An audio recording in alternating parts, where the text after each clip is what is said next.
وَلِلَّهِ الْأَسْمَاءُ الْحُسْنَى فَادْعُوهُ بِهَا وَلِلَّهِ الْأَسْمَاءُ الْحُسْنَى فَادْعُوهُ بِهَا وَذَرُوا الَّذِينَ يُلْحِدُونَ فِي أَسْمَائِهِ سَيُجْزَوْنَ مَا كَانُوا يَعْمَلُونَ.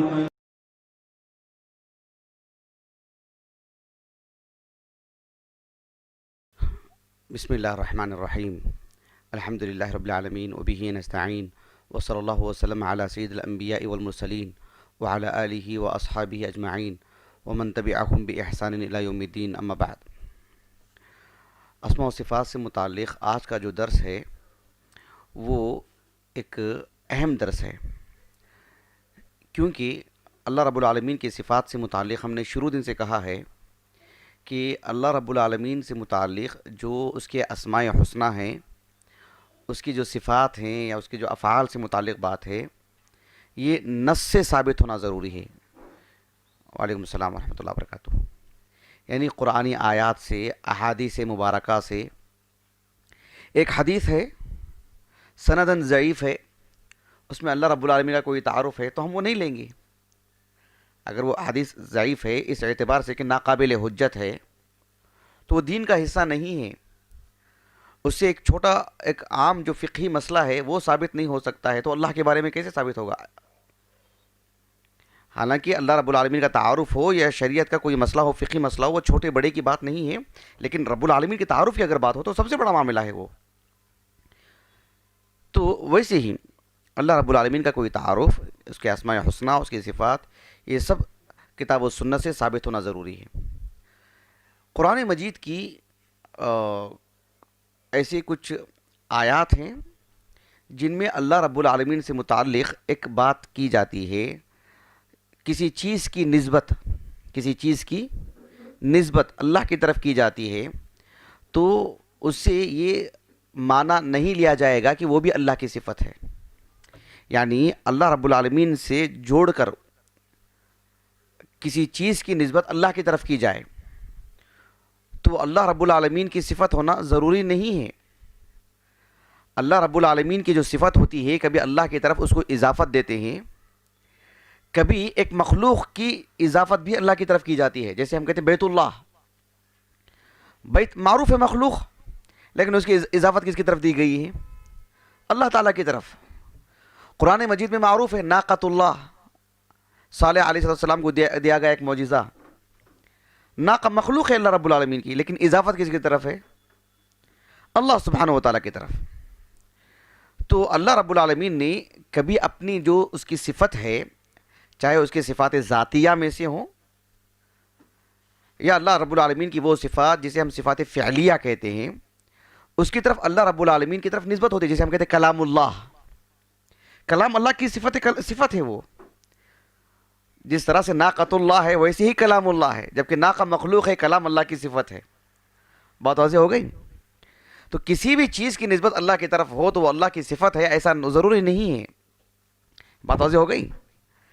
تو قرآن مجید میں ایک آیت کریمہ ہے سورۃ الزمر میں، بہت معروف آیت کریمہ۔ ایک کافر کو جب موت آتی ہے، نسأل اللہ السلامہ، تو وہ یہ کہتا ہے کہ ان تقول نفس یا حسرت علی ما فرطت فی جنب اللہ وان کنت لمن الساخرین۔ تو فی جنب اللہ کی کیا معنی ہے؟ کیا جنب اللہ رب العالمین کی صفت ہے یا وہ اللہ کی صفت نہیں ہے؟ اس بارے میں ہم پڑھیں گے آج انشاءاللہ۔ جنبن کے پہلے معنی معلوم کر لیتے ہیں، پھر یہ آپ کو میں بتاؤں گا کہ یہاں پر جنبن کے کیا معنی ہیں۔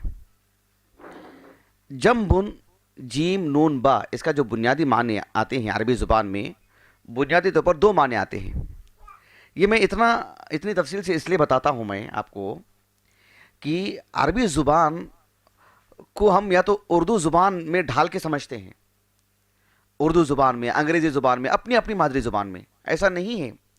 عربی زبان دنیا کے عام زبانوں کی طرح ایک زبان ہے، لیکن عربی زبان کی کوئی بدیل نہیں ہے۔ عربی زبان کو کسی میں سموئیں، جیسے سمندر کو ہم کوزے میں سمونے کی بات کرتے ہیں نا، شاید ہو سکتا ہے، شاید، لیکن اس کو جو ہے کسی زبان میں سمو نہیں سکتے ہیں۔ عربی زبان اتنی وسیع زبان ہے۔ تو ہم چھوٹی جماعتوں میں کیا کرتے ہیں؟ ضرب، سمع، اس کے معنی کیا ہے، اس کا ایک معنی بورڈ پر لکھا دیتے ہیں استاذ، اس وقت کے لیے بہت مناسب ہے وہ. عربی زبان حقیقت میں ایسی نہیں رہتی ہے. ایک کلمہ ہوتا ہے، اس کے اندر کبھی کبھار 4 5 استعمالات کی طاقت رہتی ہے. اس معنی میں بھی استعمال ہو رہا ہے، اس معنی میں بھی استعمال ہو رہا ہے. ایک طالب علم دھوکہ کھا جاتا ہے کہ یہ تو میں نے اس کا یہ معنی پڑھا ہے اور یہاں تو معنی مناسبت ہی نہیں ہے اس کی. تو جم بن جو ہے، جیم نون اور با، بنیادی طور پر اس کا جو معنی آتا ہے عربی زبان میں 2 معنی آتے ہیں. ایک معنی آتا ہے اس کا یعنی پہلو، کروٹ بولتے نا ہم، کروٹ، میں اس کروٹ لیٹا ہوا تھا، اس کروٹ لیٹا ہوا تھا. جم بن کے معنی، جیسے اللہ رب العالمین نے قرآن مجید میں فرمایا سورۃ یونس میں، وَإِذَا مَسَّ الْإِنسَانَ الضُّرُّ، جب انسان کو کوئی تکلیف پہنچتی ہے، انسان کو کوئی پریشانی پہنچتی ہے، وَإِذَا مَسَّ الْإِنسَانَ الضُّرُّ دعانا لجنبه او قاعدا او قائما. دعانا تو ہم کو پکارتا ہے، ہم سے دعائیں کرتا ہے. لجنبه او قاعدا او قائما، لیٹے ہوئے بھی، کھڑے ہوئے بھی، بیٹھے ہوئے بھی، ہر حالت میں ہم کو پکارتا ہے، ہم سے دعا کرتا ہے، ہم کو آواز دیتا ہے. وَإِذَا مَسَّ الْإِنسَانَ الضُّرُّ دعانا لجنبه، جنبن کے معنی کیا ہے وہاں پر؟ ایک کروٹ کے، ایک پہلو کے. تو یہ ایک بنیادی طور پر اس کا معنی ہے. جنبن جیسے کہ میں نے کہا کہ پہلو، جیسے ہم کہتے ہیں کہ اردو میں بھی کہتے ہیں نا کہ اس جانب جاؤ، یہ عربی زبانی کا لفظ ہے. قرآن مجید میں ہے، اللہ رب العالمین نے فرمایا سورۃ مریم میں، وَنَادَيْنَاهُ مِنْ جَانِبِ الطُّورِ الْأَيْمَنِ وَقَرَّبْنَاهُ نَجِيًّا، ہم نے موسیٰ علیہ السلام کو طور کی دائیں جانب سے آواز دی. من جانب الطور الایمن، جانب دیکھ رہے ہیں آپ، یہ اسی معنی میں ہے. اللہ کے رسول صلی اللہ علیہ وسلم کی نبوت سے پہلے شیاطین ہیں، وہ آسمانی دنیا کے قریب قریب تک جاتے تھے، جو ابر وغیرہ ہوتے نا وہاں جا کے بیٹھتے تھے وہ، اور ہلکی پھلکی کچھ باتیں سن لیتے تھے.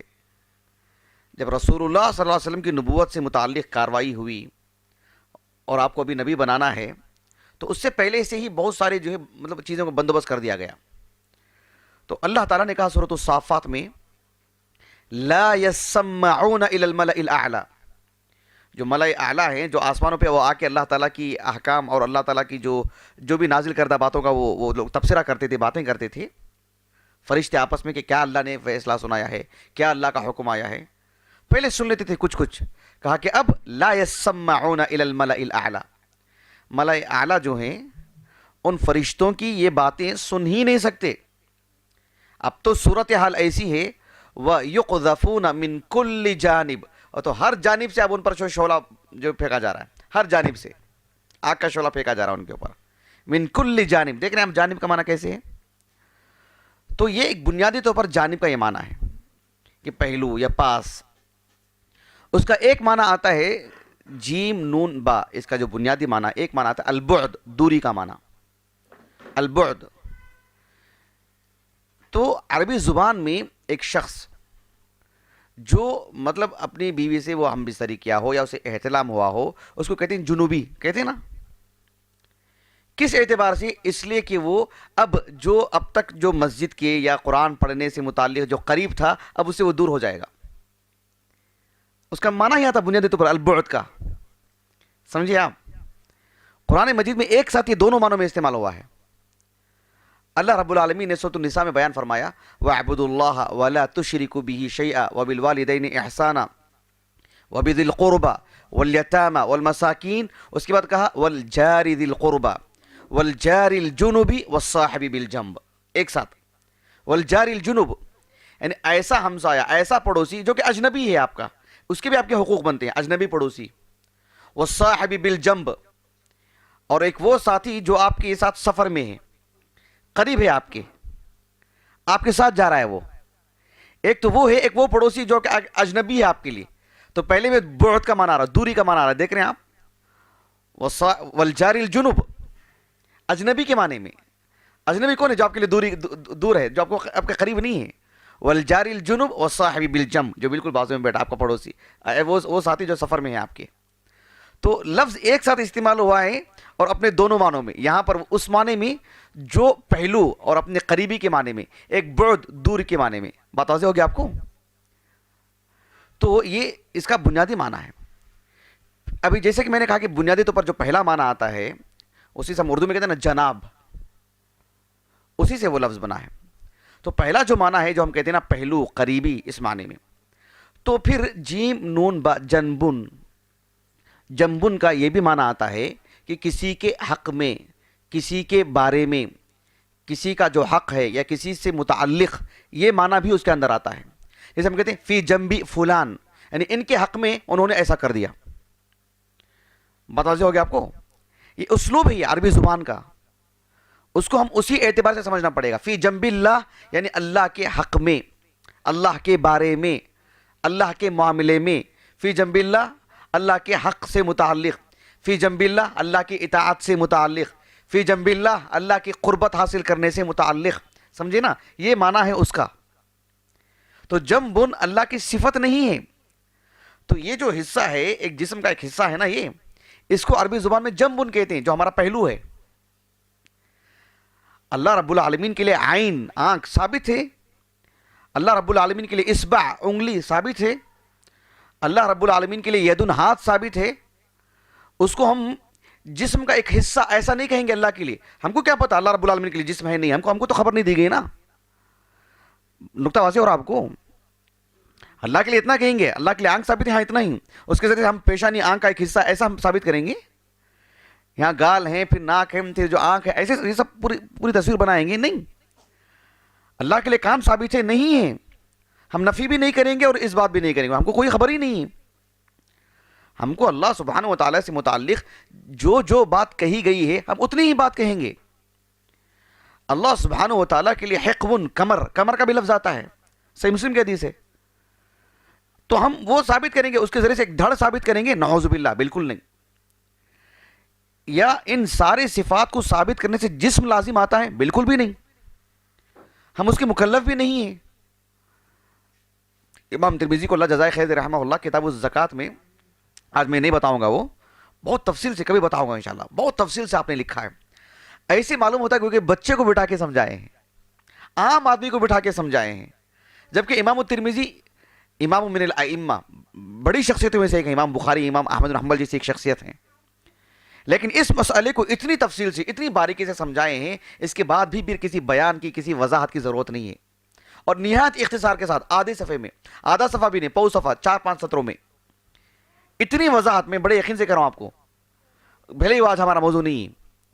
تو کہنا یہ چاہتا ہوں میں آپ کو کہ اللہ سبحانہ و تعالیٰ سے متعلق وہ جو جنب پہلو سے متعلق جو بات ہے وہ بات نہیں ہے. وہ ہوتی کتاب و سنت سے ثابت، ہم مان جاتے ہیں اس کو، لیکن وہاں وہ مراد نہیں ہے. کسی عالم دین نے بھی اس کو اللہ رب العالمین کا کے لیے جنب پہلو، جیسے ایک انسان کا پہلو ہوتا ہے، وہ معنی نہیں لیا ہے کسی عالم دین نے بھی، نہ سلف میں نہ خلف میں، جو بھی اہل السنہ کے علماء ہیں. اچھی طرح بات واضح ہو گیا آپ کو؟ ایک عالم دین ہے مولانا نواب صدیق حسن خان صاحب. یہ ہندو پاک کے یا بر صغیر کے، خیر اس وقت تو پاکستان بنا ہی نہیں ہوا تھا، 1890 میں انتقال ہوا ان کا، 1890 میں، 1890. اور آپ چھوٹی موٹی شخصیت نہیں ہے وہ، ہم جیسے طلبہ کو رکھ کے آپ تصور بھی نہیں کر سکتے ان کے بارے میں. بر صغیر کی نہیں، دنیا کی بڑی شخصیتوں میں سے ایک ہے. ان کی خدمات سے متعلق جو ہے نا ایک دن کا پروگرام چاہیے ان کی خدمات بیان کرنے کے لیے. بہت عظیم شخصیت مولانا نواب صدیق حسن خان صاحب رحمہ اللہ. ان کی ایک عقیدے سے متعلق کتاب ہے قطف الثمر فی بیان عقیدت اہل الاثر. تو اس کتاب میں انہوں نے اس لفظ کو جنبن کو اللہ کی صفت قرار دی ہے، جبکہ وہ درست نہیں ہے. اہل السنہ اس کے قائل نہیں ہیں، لیکن انہوں نے کہا ہے، لیکن یہ درست نہیں ہے. انہوں نے اسی آیت کریمہ کو جو سورۃ الزمر کی آیت کریمہ ہے، ان تقول نفس یا حسرۃ علی ما فرطت فی جنب اللہ وان کنت لمن الساخرین. تو فی جنب اللہ سے مراد انہوں نے کہا کہ اللہ رب العالمین کی صفت جنب ہے، جیسے صفت عین ہے، صفات ذاتیہ میں سے عین. یدن اللہ رب العالمین کی صفات ذاتیہ میں سے ہے، کہا کہ جنبن بھی اللہ رب العالمین کی صفات ذاتیہ میں سے ہے، جبکہ یہ بات درست نہیں ہے. نواب صدیق حسن خان صاحب آسمان کو چھوتی شخصیت ہیں. اس باب میں، اس نقطے میں یہ اہل السنہ کا موقف نہیں ہے جو انہوں نے اختیار کیا ہے. یہ نقطہ واضح ہو گیا آپ کو؟ اہل السنہ والجماعہ کا جو موقف ہے، میں آپ کو 2-3 حوالے پڑھ کے سناتا ہوں میں آپ کو. یہ جو دیکھ رہے ہیں آپ، دیکھیں، نقد عثمان ابن سعید علی المریسی الجہمی العنید فیما افترا علی اللہ من التوحید.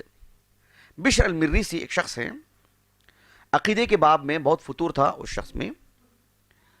زہد و تقوی سے متعلق تو بہت ساری باتیں ملتی ہیں، لیکن عقدی امور میں بہت فتور تھا، بہت نقص، اور بہت ہی مطلب خطرناک چیز ہوتی ہے وہ. یہ جو ہے مطلب 3 صدی ہجری کے عالم دین ہیں، 3 صدی ہجری کے. 280 ہجری سن وفات ہے ان کا، 280 ہجری، یعنی امام ابن ماجہ، امام ترمذی کے قریب قریب. ان کا 270 پر 9 میں ہوا، 280 ہجری میں انتقال ہوا ان کا. ابو سعید عثمان الدارمی رحمہ اللہ. اس میں ان کا لکھنے کا انداز بھی بہت ہی عجیب ہوتا ہے، مطلب بہت ہی مفصل. میں ان کو وہ پڑھ کر کے سناتا ہوں کہ اللہ رب العالمین کی جو صفات ہیں اس کو تو آپ نے بہت پرزور انداز سے ثابت کرتے ہیں، اور جو اللہ رب العالمین کی صفات نہیں ہیں، اگر کوئی انہیں اللہ رب العالمین کی صفت قرار دیتا ہے، کیا ہے کہ بعض اہل باطل کچھ ایسی باریکیاں لیتے ہیں جو زبردستی تھوپتے ہیں، اور پھر اس کے بعد جو ہے مطلب ایک نئی نئی کہانیاں بناتے ہیں. مطلب جو ہمارے عقیدے میں نہیں رہتی ہے اس کو زبردستی ہمارے دل میں ڈالتے ہیں، ہمارے اوپر ڈال دیتے ہیں، ہمارے نام سے لوگوں میں عام کرتے ہیں. میں ہم اس کے قائل ہی نہیں ہیں نا، پھر اس کے ذریعے سے غلط نتیجے نکالتے ہیں کہ دیکھو اللہ رب العالمین کے لیے جنبن یہ بھی معنی لیتے ہیں، اور جو ہے اس کے ذریعے سے اللہ رب العالمین کے لیے ایک تصویر بنا دیتے ہیں، یہ مجسمہ ہیں، یہ مشبہہ ہیں، اس طرح سے. جبکہ اللہ رب العالمین کی صفات کو تسلیم کرنا، اسے ہو بہو ماننا، یہ اہل سنت کا موقف ہے، یہی صحابہ کا موقف ہے، اور یہی درست موقف ہے. اس سے کوئی مجسمہ نہیں بنتا، اس سے کوئی مشبہہ نہیں کہلاتا. ہاں، اللہ کی کسی صفت کو یہ کہنا کہ یہ تو اس صفت کی طرح ہے جیسے میرے لیے ہاتھ ہے، دیکھو جیسے ایسے، یہ آدمی کو مجسمہ کہتے ہیں، اس آدمی کو مشبہہ کہتے ہیں. اللہ کی صفت کو ہو بہو مان جانا، وہ اسے کیوں کہیں گے مشبہہ، اسی کیوں کہیں گے جو ہے یعنی کیا بولتے ہیں اس کو، مجسمہ. سمجھ میں بات آ گئی آپ کو؟ دیکھیے انہوں نے کیا لکھا ہے، باب فی الجنب. اللہ سبحانہ و تعالیٰ سے متعلق وہ چیزیں جو جیسے ہم کہتے ہیں کہ اللہ رب العالمین کے لیے جہت، میں نے درمیان میں بتایا تھا، اللہ کے لیے کہنا کہ حد، اللہ تعالیٰ کے لیے کوئی چیز محدود کرنے والی کوئی چیز، حد لفظ ہے، جہت لفظ ہے، کہ اللہ رب العالمین کس جہت میں ہے. تو اہل سنہ کہتے ہیں کہ اس طرح کے الفاظ محتمل ہیں، دیکھا جائے گا کہ کہنے والے کا مقصود کیا ہے. جہت سے مراد اگر وہ یہ کہتا ہے کہ اللہ رب العالمین کے لیے کوئی جہت نہیں ہے، کسی جگہ اللہ رب العالمین کو کسی جہت سے ثابت نہیں کرنا چاہیے، جہت میں نے رخ، اللہ کے لیے جہت کا لفظ استعمال ہی نہیں کرنا چاہیے، لفظ نہیں، یعنی کوئی جہت نہیں بتانا چاہیے، تو ہم کہیں گے یہ تو غلط ہے. اللہ کے لیے جہت ہے، صفت علو، اللہ رب العالمین کے لیے صفت علو ثابت ہے. ہم ایک جہت بتا رہے ہیں نا، اگر مقصود یہ ہے تو ٹھیک ہے. کوئی یہ کہتا ہے کہ اللہ رب العالمین کے لیے جہت ہی نہیں ہے، اس کا مقصود یہ ہے کہ یہ لفظ ثابت نہیں ہے کتاب و سنت میں، تو ٹھیک ہے. اگر یہ مقصود ہے کہ لفظ اللہ کے لیے جہت نہیں بولنا چاہیے کیونکہ جہت کوئی ہے ہی نہیں اللہ کے لیے، نہ اوپر نہ نیچے، نہ دائیں نہ بائیں، تو ہمیں یہ کہ یہ غلط ہے. تو اس طرح کے الفاظ کتاب و سنت سے ثابت نہیں ہے. لیکن جب کہتے ہیں کسی چیز کو ثابت کرنے کے لیے، بتانے کے لیے، سمجھانے کے لیے جب استعمال کیے جاتے ہیں تو دیکھا جائے گا کہ مقصود کیا ہے. جیسے اللہ رب العالمین کے لیے موجود، ہم کہتے ہیں اللہ موجود ہے، کیا کتاب و سنت میں ثابت ہے کیا؟ نہیں، وہ تقاضا ہے، وہ لازمی نتیجہ ہے. اللہ تعالیٰ کی صفت حیات ہے، صفت بقا ہے، اس کا نتیجہ ہے کہ اللہ رب العالمین موجود ہے. یہ ساری چیزیں بتانے کہ اللہ رب العالمین موجود ہے، لیکن یہ لفظ موجود ہے کہ اللہ کے لیے لفظ موجود نہیں، نہ قرآن میں نہ حدیث میں. لیکن اس طرح کے الفاظ کی کوئی نفی کرتا ہے کہ اللہ کے لیے موجود نہیں بولنا چاہیے، اگر اس کا مقصود یہ ہے کہ یہ لفظ اللہ کے لیے کتاب و سنت میں ثابت نہیں تو ٹھیک ہے. لیکن اس کے ذریعے سے وہ کچھ اور نتیجے نکالنا چاہتا ہے تو پھر وہ غلط ہو جاتی ہے. بات واضح ہو رہی ہے آپ کو؟ بارک اللہ فیکم جمیعاً. دیکھیے باب فی الجنب بہت مفصل لکھا آپ نے. پہلے میں عبارت پڑھتے جاتا ہوں ایک ساتھ، پھر اس کے بعد اس کا مفہوم بتا دیتا ہوں. ابو سعید عثمان الدارمی رحمہ اللہ کہتے ہیں کہ ودع المعارض ایضا زورا على قوم انهم يقولون في تفسير قول الله يا حسرة على ما فرطت في جنب الله، قال يعنون بذلك الجنب الذي هو العضو، ایک عضو ہے نا جسم کا، وليس على ما يتوهمونه، فيقال لهذا المعارض ما أرخص الكذب عندك وأخفه على لسانك، فإن كنت صادقا في دعواك فأشر بها إلى أحد من بني آدم قاله وإلا فلم تشنع بالكذب على قوم هم أعلم بهذا التفسير منك وأبصر بتأويل كتاب الله منك ومن إمامك إنما تفسيرها عندهم تحسر الكفار على ما فرطوا في الإيمان والفضائل التي تدعو إلى ذات الله تعالى واختاروا عليها الكفر والسخرية بأولياء الله فسماهم الساخرون فهذا تفسير الجنب عندهم فمن أنبأك أنهم قالوا جنب من الجنوب فإنه لا يجهل هذا المعنى كثير من عوام المسلمين فضلا عن علمائهم. ابو سعید عثمان الدارمی رحمہ اللہ کہتے ہیں کہ اس معارض نے، اس بشر المریسی نے جھوٹ باندھتے ہوئے اہل السنہ پر جھوٹ باندھتے ہوئے بات کہی کہ اہل السنہ یا حسرت علی ما فرطت فی جنب اللہ کا معنی یہ لے لیا ہے کہ وہ ایک جسم کا حصہ ہے، جیسا انسان کے لیے حصہ ہے نا، ویسے اللہ کا ایک حصہ ہے وہ. ایسا حصہ یہ لفظ استعمال بھی نہیں کرنا چاہیے رب العالمین کے لیے. بات واضح ہو گئی؟ تو لیکن اس نے اہل السنہ پر ایسا جھوٹ باندھا. تو ابو سعید الدارمی نے کہا رحمہ اللہ ما ارخص الکذب عندک، تیرے نزدیک جھوٹ کتنا سستا ہے اور تیری زبان پر جھوٹ کتنا ہلکا ہے. یعنی تو اگر اپنی بات میں سچا ہے تو بنی آدم میں سے کسی ایک نے بھی انبیاء اور ان پر جو لوگ ایمان لے کر کے آئے، جو بھی السابقون ہیں یا اللہ کے رسول کے صحابہ صلی اللہ علیہ وسلم، ان میں سے کسی ایک نے بھی یہ بات کہی ہو کہ فی جنبی اللہ سے مراد اللہ رب العالمین کا جیسے انسان کے لیے ایک حصہ ہے، جیسے اللہ کے لیے عین ہے، اللہ کے لیے ید ہے، کیا ویسا اگر معاملہ ہو کسی ایک نے بھی کہا ہو تو مجھے بتا دو. جبکہ اہل السنہ کے جو علماء ہیں تم سے زیادہ علم والے، تم سے زیادہ بصیرت والے، اور جن کو تم اپنا مقتدا اور امام مانتے ہو ان سے بھی زیادہ علم رکھنے والے ہیں، انہوں نے اس کا معنی یہ بتایا ہے کہ فی جنب اللہ سے مراد اللہ کی اطاعت میں، اللہ رب العالمین کے حق میں، اللہ کے معاملے میں، اللہ کی عبادت میں، اللہ کی قربت حاصل کرنے میں انسان یہ کہے گا کہ میں نے تقصیر کی، میں نے کوتاہی کی.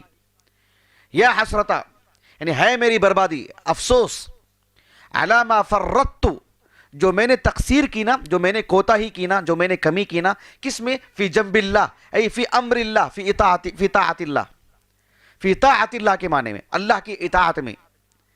یہی معنی لیا ہے اہل السنہ کے سبھی علماء نے. جنب اللہ رب العالمین کی صفت نہیں ہے، صفت ذاتی میں شمار نہیں ہوتی ہے وہ. اگر عربی زبان کی بات کرتے ہیں، عربی زبان کی، تو ابو سعید الدارمی نے کہا کہ عامت الناس بھی اس بات سے واقف ہیں کہ فی جنب اللہ اس اسلوب کا معنی کیا ہے، چھپ جائے کہ علماء سے بات مخفی ہو، علماء سے بات چھپ جائے. یہ جو ابو جعفر الطبری ہیں رحمہ اللہ، امام المفسرین، تفسیر طبری ہے نا ان کی، جامع البیان فی تأویل عناء القرآن، میں نے یعنی براہ راست ان کی تفسیر کھول کے پڑھا ہوں میں، لیکن یہاں پر حاشی میں بھی لکھی ہوئی عبارت، وہ مجھے بڑی خوشی ہوئی. لیکن یہی عبارت انہوں نے اپنی تفسیر میں لکھی ہے. انہوں نے اس کا معنی یہ لکھا کہ فی جنب اللہ کا ایک کافر یہ کہے گا نسأل اللہ السلامہ کہ علی ما ضیعت من العمل بما امرنی اللہ بہ وقصرت فی الدنیا فی طاعت اللہ. ایک کافر کی جب موت آئے گی وہ کہے گا کہ یا حسرت ہے میری بربادی، یعنی افسوس ہے میری زندگی پر، حسرت کرے گا وہ کہ علی ما فرطت، جو میں نے کوتاہی کی، جو میں نے کمی کی، فی طاعت اللہ، یعنی جو مجھے اللہ کی عبادت کرنا چاہیے تھا، جو مجھے عمل کرنا چاہیے تھا، میں نے اس کو ضائع کر لیا، اس موقع کو میں نے. یہ معنی اس کا فی جنب اللہ کا، علی ما فرطت فی جنب اللہ کا. بات واضح ہو گیا آپ کو؟ شیخ الاسلام ابن تیمیہ رحمہ اللہ کی جو کتاب ہے، بات ایسی نہیں کہ یہاں ہمارے ساتھی بیٹھے ہیں اس لیے کہہ رہا ہوں، وہ نائبی ہوتے تو میں کہتا. یہ ہمارے شیخ نثار عمری ہیں بارک اللہ فی، انہوں نے ہی مجھے کتاب دلائی ہے، جزاک اللہ خیرہ. میرا اپنا عام مزاج ہے، اللہ تعالیٰ باقی رکھے، اللہ ریاکاری سے بچائے، اللہ خلوص عطا فرمائے. محسنین کو اللہ کی توفیق، اس کے فضل و کرم سے میں بہت یاد رکھتا ہوں. تو انہوں نے ہمارے لیے کتابوں کے لیے بہت بھاگ دوڑ کی ہے، بہت مشقت برداشت کی ہے، بہت سہا ہے انہوں نے، اللہ ان کو بہترین اجر عطا فرمائے. تو یہ جو کتاب ہے اس سلسلے میں دیکھیے، یہ جو الجواب الصحیح، یہ جو کتاب ہے نا، سبحان اللہ، میں کیا بتاؤں آپ کو، یہ جو کتاب ہے نا الجواب الصحیح لمن بدل دین المسیح. نصارہ کے رد میں اتنی عمدہ کتاب ہے. ہمارے پاس ذہنوں میں چھوٹا سا تصور ہے, نصارہ کے رد میں بولیں گے تو ہم سمجھتے ہیں کہ جو ہے 2-3 پہلو ہوں گے جس پر گفتگو کی گئی ہوگی. موسوعہ ہے, انسائکلوپیڈیا ہے. مطلب شاید ہی کوئی جانب ہو, کوئی پہلو ہو, کوئی بات ہو نصارہ سے متعلق, یعنی دور سے بھی لائی ہوئی بات ہو اور اس میں چھوڑ گئی ہو. اسی لیے بعض علم نے یہاں تک کہا کہ جو ہے ابن تیمیہ کی شان, ان کی عظمت, ان کا علم, ان کا مستویٰ کیا لیول ہے ان کا, یہ بتانے کے لیے تو یہ کتاب کافی تھی ان کے لیے. اس قدر عظیم کتاب ماشاءاللہ. اس میں نصارہ مسلمانوں سے مراد اہل السنہ والجماعہ کو, مسلمانوں کو یہ اتہام لگاتے ہیں مسلمانوں پر کہ یہ بھی تو مجسمہ ہیں, یہ بھی تو مشبہہ ہیں. دیکھو اللہ رب العالمین کے لیے کیسی کیسی باتیں کرتے ہیں کہ اللہ کے لیے جنب ہے, اللہ رب العالمین کے لیے عین ہے. تو ایک تو ابن تیمیہ رحمہ اللہ نے کہا کہ جو ہے اللہ رب العالمین کے لیے عین, اللہ کے لیے ید, یہ تو ثابت ہے, یہ تو جو ہے مطلب تورات اور انجیل میں بھی ثابت ہے. پہلے وہ ایک الزامی جواب کے طور پر دیا. اور رہا مسئلہ کہا کہ جنب, یہ تو تمہاری طرف سے ایک الزام ہے جو تھوپا گیا ہے ہمارے اوپر زبردستی. ہم نے کب کہا کہ جنب اللہ رب العالمین کی صفت ہے؟ یہ نہیں کہ مرعوبیت, ہم نے کب کہا اللہ کے لیے جنب جی اللہ کی صفت ہے؟ کہا کہ عین ہاں اللہ کی صفت ہے. تم نہیں مان رہے ہیں, یہ بھی جرم کر رہے ہیں, اللہ کی عبادت بھی نہیں کر رہے ہیں, اللہ پر ایمان بھی نہیں لا رہے ہیں, اور تورات اور انجیل میں جو عین اللہ رب العالمین کی صفت ذاتیہ ہے اس کو بھی نہیں مان رہے تم. رہا مسئلہ جنب, یہ تو اللہ رب العالمین کی صفت ہی نہیں ہے. اس کا پھر معنی مفہوم کیا ہے وہ بتایا ابن تیمیہ نے رحمہ اللہ. بات واضح ہوگی آپ کو. دیکھیں ابن تیمیہ نے کہا رحمہ اللہ, وَأَمَّا قَوْلُهُمْ وَجَنْبٌ, لہا ان کا یہ قول کہ مسلمان اللہ تعالیٰ کے لیے جنب بھی کہتے ہیں, سنو, فَإِنَّهُ لَا يُعْرَفْ عَالِمٌ مَشْهُورٌ عِنْدَ الْمُسْلِمِينَ وَلَا طَائِفَةٌ مَشْهُورَةٌ مِنْ طَوَائِفِ الْمُسْلِمِينَ أَثْبَتُوا لِلَّهِ جَنْبًا نَظِيرَ جَنْبِ الْإِنسَانِ. کہا کہ کوئی بھی ایسا عالم دین جو مسلمانوں کے مشہور علماء ہیں, صحابہ میں, تابعین میں, تبع تابعین میں, بعد کے علماء میں, کوئی بھی مشہور عالم دین جو معتبر ہیں, مستند ہیں, لوگ ان کی طرف رجوع کرتے ہیں, کوئی بھی عالم دین, یا مسلمانوں کی جماعتوں میں بھی جو ذرا سا کچھ انحراف آیا ہے ان میں بھی کوئی بھی جماعتیں ایسی نہیں ہیں, جماعتیں ایسی نہیں اہل السنہ کے علاوہ بھی, جن میں ہلکا پھلکا جنہیں فتور آیا کہ نہیں, کچھ جماعتوں میں زیادہ آیا ہے, کوئی بھی جماعت ایسی نہیں ہے جنہوں نے اللہ رب العالمین کے لیے جنب اس کے لیے صفت کے طور پر قرار دیا ہو. یہ بات کہنے والے کون ہیں معلوم؟ کسی گلی کوچے کے عالم دین نہیں ہیں, ایک عام عالم دین ابن تیمیہ ہیں. جب یہ کہتے ہیں کہ جو ہے لا یعرف عالم مشہور ولا طائفۃ مشہورہ من طوائف المسلمین, یہ سب ایسی باتیں نہیں ہوتی ان کی. اتنے بڑے دعوے کہ کوئی بھی ایک عالم دین دکھا دو, ایک جماعت سے متعلق دکھا دو, یہ مطلب کوئی کچی باتیں نہیں. بڑے گہرے دراسے کے بعد, گہری نظر کے بعد, یعنی اس کے بعد پھر یہ بات آتی ہے تو بہت وزن رہتا ہے ان باتوں میں. بات واضح ہو گئی. کہا کہ کسی نے بھی یہ لفظ ثابت نہیں کیا اللہ کے لیے. وَهَذَا اللَّفْظ جَاءَ فِي الْقُرْآنِ فِي قَوْلِهِ أَن تَقُولَ النَّفْسُ يَا حَسْرَةَ عَلَى مَا فَرَّطُ فِي جَنبِ اللَّهِ. یہ اس آیت کریمہ سے یہ لفظ لے آ گیا ہے. اس کے بعد آپ نے کہا کہ فَلَيْسَ فِي مُجَرَّدِ الْإِضَافَةِ مَا يَسْتَلْزِمُ أَن يَكُونَ الْمُضَافُ إِلَى اللَّهِ صِفَةً لَهُ. یعنی کوئی بھی چیز اللہ کی طرف اضافت دے دی جائے, کسی بھی چیز کو اللہ کی طرف نسبت دے دی جائے تو وہ اللہ کی صفت ہوگی. ایسا نہیں ہے جیسے ہم کہتے ہیں کہ بیت اللہ, بیت مخلوق ہے, اللہ کی طرف اضافت دینے سے کیا تو وہ اللہ کی صفت ہو گئی. وہ ناقۃ اللہ, ناقہ کو اللہ کی طرف اضافت دے دی جائے تو کیا وہ اللہ کی صفت ہو گئی. بالکل ویسے ہی فی جنب اللہ, یعنی اللہ کے حق میں, اللہ کی اطاعت میں, اللہ کی عبادت میں, اللہ کے معاملے میں, یہ معاملہ اللہ کی شان میں, یہ چیز ہے کہ اس نے قصور کیا. یہ مقصود ہے, ایک عربی اسلوب ہے, وہ اللہ رب العالمین کی صفت نہیں ہے. یہ بات اچھی طرح واضح ہو جانی چاہیے. کبھی ایسا ہوتا ہے کہ کوئی چیز اللہ رب العالمین کی طرف اضافت بھی ہوتی ہے اور وہ اللہ رب العالمین کی صفت بھی ہوتی ہے. جیسے ہم کہتے ہیں علم اللہ, اللہ کا علم, کلام اللہ, اللہ کا کلام, ید اللہ, اللہ کا ہاتھ, تو وہ اللہ سبحانہ و تعالیٰ کی صفت ہے. بہرحال یہ کچھ اقوال ہیں جو میں نے آپ کو پڑھ کر کے سنائے ہیں. یہ بتانا مقصود ہے کہ اللہ سبحانہ و تعالیٰ کے حق میں جنبن یہ اس کی صفت نہیں ہے. اللہ جزائے خیر دے ابن الجوزی کو رحمہ اللہ, جانتے ابن الجوزی کو؟ ابو الفرج ابن الجوزی, 597 ہجری سے وفات ہے ان کا. ان کی جو تفسیر ہے زاد المسیر, زاد المسیر, میرے پاس تو مجلد ہے وہ کافی ضخیم. اس میں اس آیت کریمہ سے متعلق آپ نے کہا کہ فی جنب اللہ کے معنی اہل علم جو بتاتے ہیں, ایک معنی فی طاعت اللہ, فی قرب اللہ, فی امر اللہ, فی حق اللہ, فی ذکر اللہ، یہ سب 5 معانی آپ نے بتائے ہیں، یہی مقصود ہے وہاں پر کہ یا حسرت علی ما فرطت فی جنب اللہ، کہ اللہ کی اطاعت میں، اللہ کی بندگی میں نے زندگی میں جو قصور کیا ہے، میں نے عمل میں جو کوتاہی ہوئی ہے، اس کا اسے اس وقت افسوس ہوتا رہے گا. یہ مقصود، یہ معنی ہے اس کا. بات واضح ہو گیا آپ کو؟ چلیے میں آپ لوگوں سے ایک ہلکا پھلکا سوال کر دیتا ہوں، اور سوال ہی رہنے دیتا ہوں کیونکہ درس ختم کر دیتا ہوں، اور میں جواب نہیں دوں گا، آپ تلاش کریں کہ ہم جو کہتے ہیں نا حسرت، ایک انسان بہت حسرت کرے گا، ہم جو کہتے ہیں نا، کیا معنی حسرت کی بنیادی طور پر عربی زبان میں کوئی بتا سکتے ہیں؟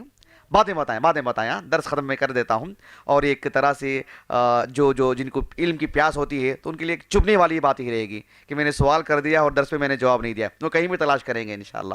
حسرت کس کو کہتی ہیں؟ ح سین را، حسرا کہ بنیادی معنی کیا ہیں، کس وجہ سے اسے کہتے ہیں کہ حسرت. یہ ایک واقعی وہ بھی ایک سوچنے والی بات ہے. اللہ تعالیٰ سے دعا ہے کہ اللہ رب العالمین ہمیں اس کی جو اسماء حسنہ ہیں، اس کے جو افعال ہیں، اس کی جو صفات ہیں، صفات علیہ ہیں، انہیں پڑھنے سمجھنے اور اللہ سبحانہ و تعالیٰ کی بہتر انداز میں بندگی کرنے کی سعادت نصیب فرمائیں.